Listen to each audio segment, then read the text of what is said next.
Welcome back to Reviews with Elaine, because I have opinions. And today's opinions are about Till Death Do Us Bard by Rose Black.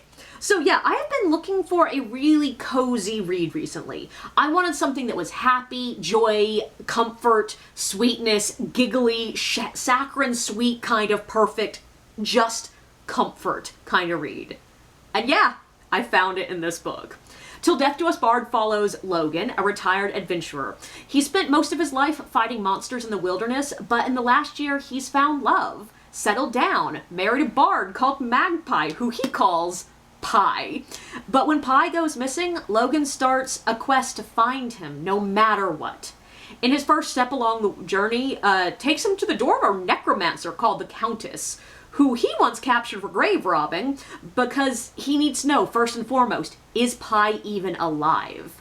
There he picks up another unexpected ally, the ghost of his ex-wife, Ophelia, and the knowledge that the king has drafted Pie into his own quest to find something called the Chalice of Vivix, an ancient necromantic artifact that is said to be able to do what neither necromancy nor life magic can do.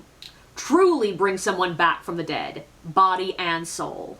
After that, both the Countess and Ophelia agree to help Logan track down Pie in exchange for, if he helps them track down the Chalice as well.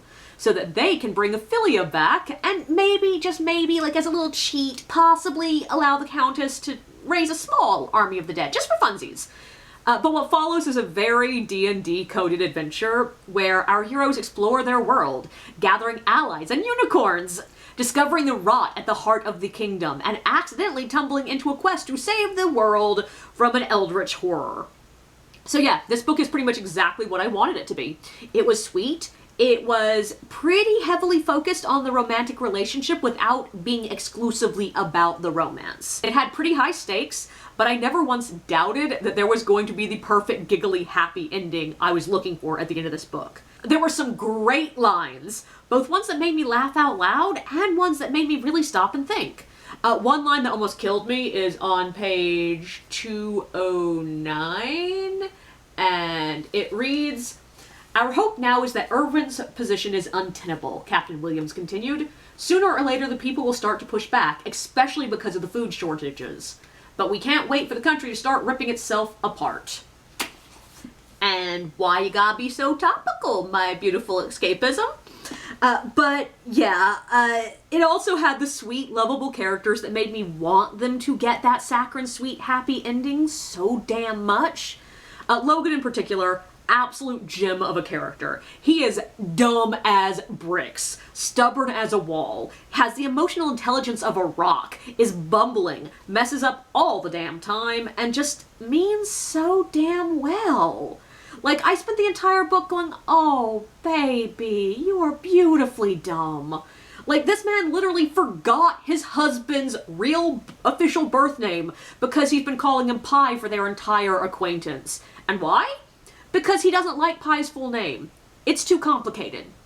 Which, yeah, that could be infuriating if Pie didn't like it, but because Pie is finding this endearing, it becomes the cutest damn thing.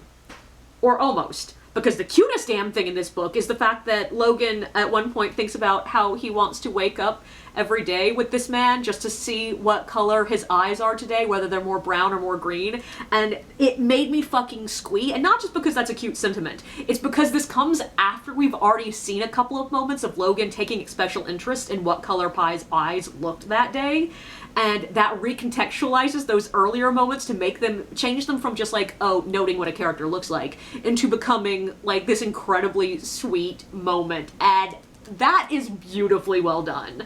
Logan is also prone to making the wildest damn assumptions, and I love that because it does a really interesting thing in the text. Like, some of these assumptions are to the point that, like, there's one near the end that I stopped and literally just looked at the text and went, Logan. That is just, you are making a wild assumption. But it's going to be a true assumption. Because I know, looking at the page count, that yeah, we are getting to the facts here. And this really works for me because it helps actually establish that cozy vibe. The fact that, yeah, we can sort of trust our character to know things, not just because he's instinctively dealt with shit in the past and, he can figure shit out, but also because we can trust that the book is going to take us to somewhere specific. And so that actually helps it feel more cozy, because we, with Logan, can make these wild assumptions and trust them to be true.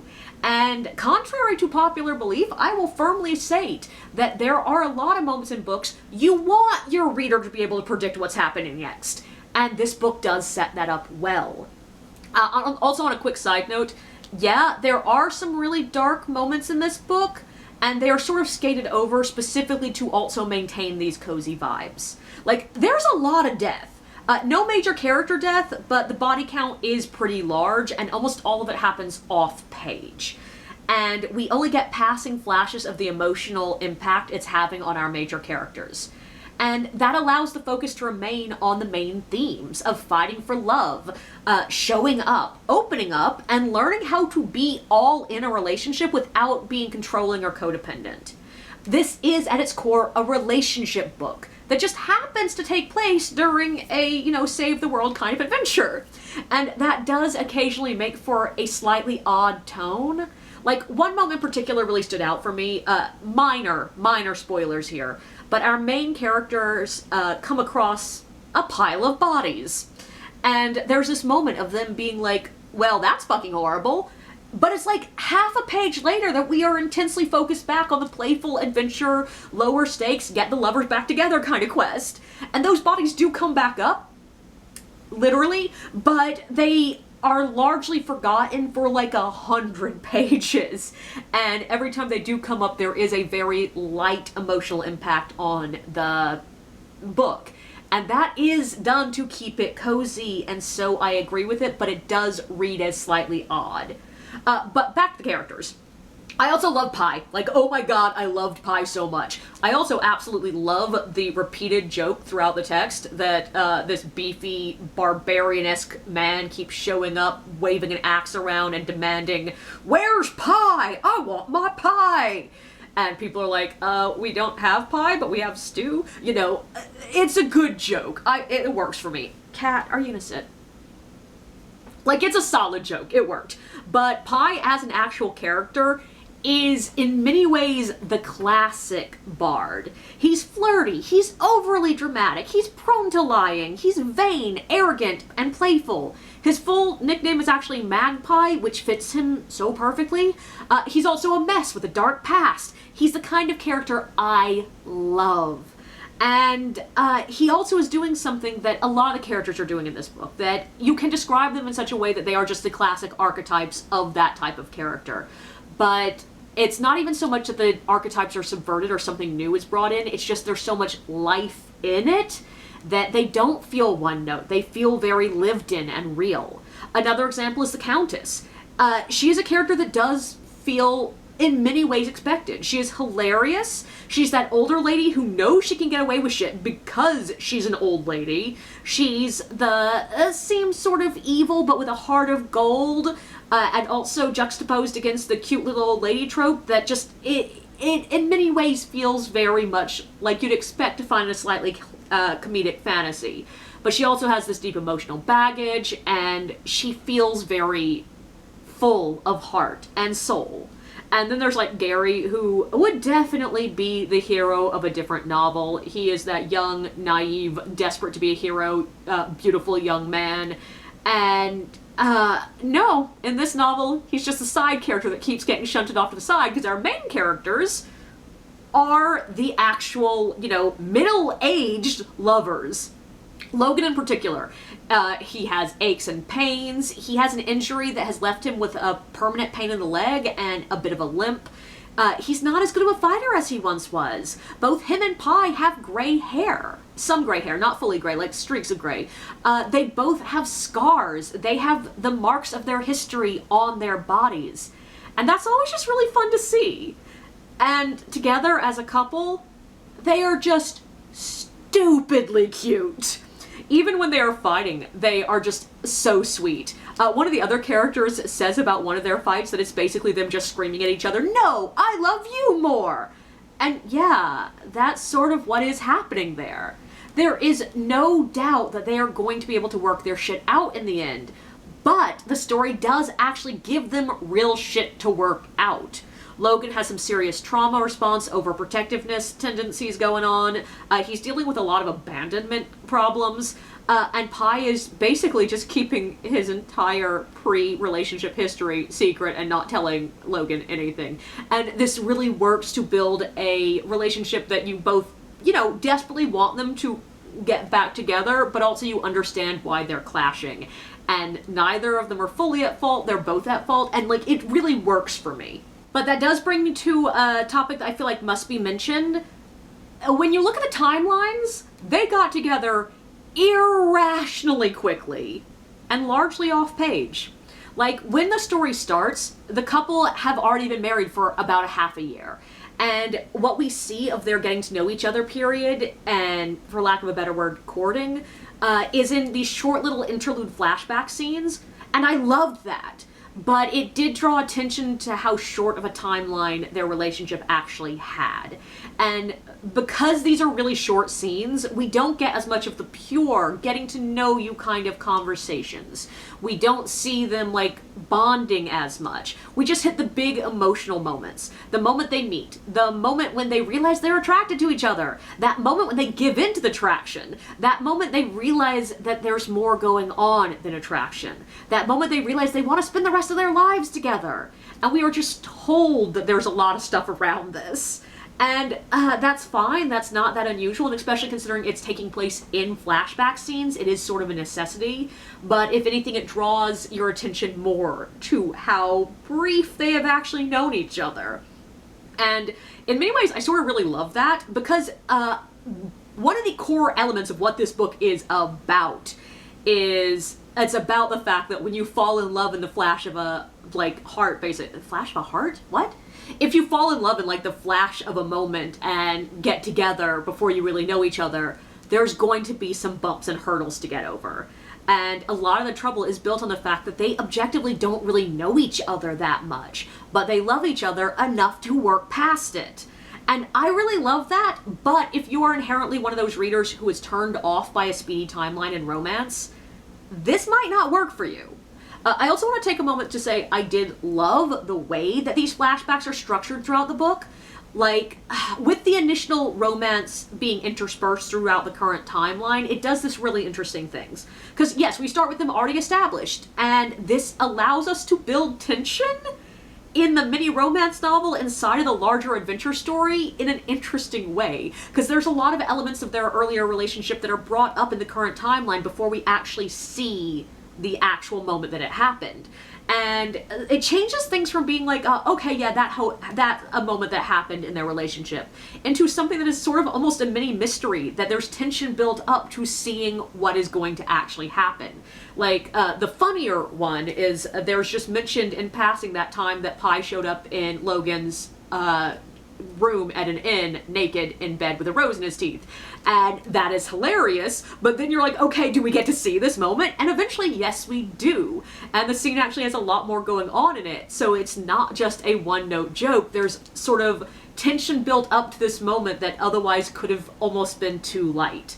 And so I really liked what it's doing with that interspersed timeline. There's also the world building, which really works for me.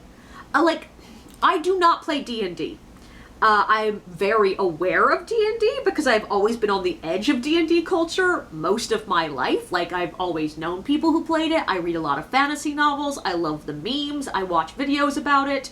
I have sat through way too many examples of people explaining their D&D campaigns to me, which, no, that usually is not that entertaining. But the important thing is I know about D&D, even though I've really never played it. So I have a periphery knowledge of it. And I want to mention that because,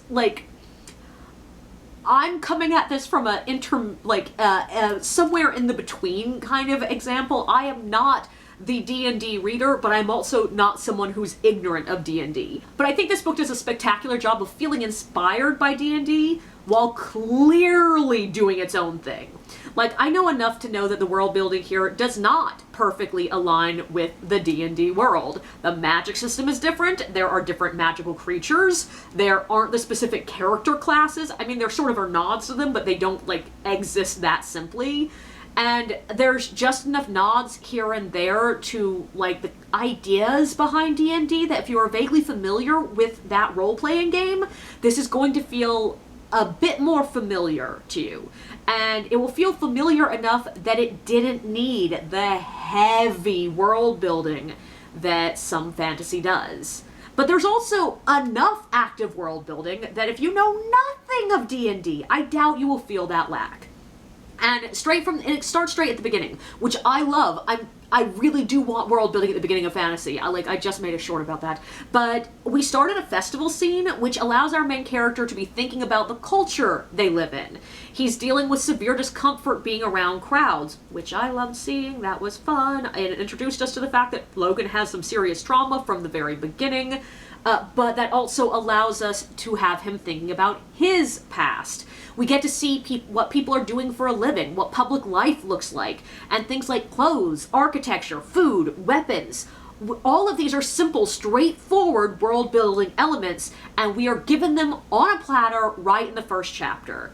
And we get what we need of the world when we need it, and that's all perfect. Now, is this world doing anything wildly new and unexpected? Not really, but I sometimes love the comfort of settling into a world that feels familiar with just enough specifics to not feel cookie cutter, and that's what this book gave me. Now, that being said, this is one of those books that my only real complaint is that I wanted more. But not more plot. No, the exact opposite. I wanted a higher book-to-plot ratio here.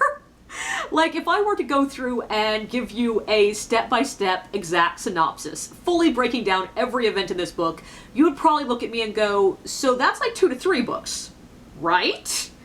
And so much happens. And that means that there are moments that feel a little bit rushed through to get to the big important moments. And I think it largely does work. We get the time that we need with the big emotional moments, and this book is very much about the emotions than anything else, so that part feeling full and fully realized is correct, but that does leave more than a few scenes where it feels like we're just getting a sketch of what happened, and the biggest place that stood out to me is in the action.